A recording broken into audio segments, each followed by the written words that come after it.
2 мүнөттүн ичинде комузду оңой үйрөнүү жолун айтып берем. Видеону аягына чейин көрүңүз. Алгач 4-чү позицияны таап алабыз. Бул жерде комуздун мойнунан баштап чыпалакка чейин 7 сантиметр, 14 сантиметрге сөмөйдү коебуз, 12 сантиметрге ортондо коюп, 4-чү позицияны таап алабыз. Анткени бул комуз менен ырларды ырдоого эң ыңгайлуу позиция.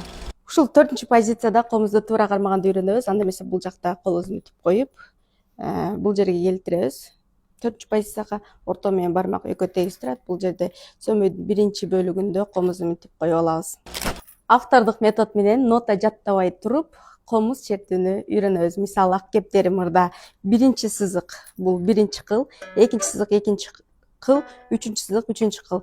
О деп жазылып турса ортон менен бас деген сөз, стрелка төмөн карап турса төмөн көздөй шилте, ошонун астында ырдын сөзү турат. Жагал, чыпалакты экинчи басканда жогору көздү көтөрөбүз. Жагал, жагал, экинчи сызыкта сөмөй деп турат.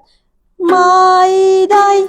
Мына ушул оңой жол аркылуу сиз бир убакта комузду ырдап черте аласыз. Ал эми комузду күүлөө боюнча tuner и метроном деген тиркемеске жардамга келет. Ал тиркемени өзүңүздүн телефонуңуздан эле көчүрүп оңой күүлөй аласыз. Комуз чертүүнү ушул жол менен үйрөнгүңүз келсе, анда ссылканы басып кириңиз.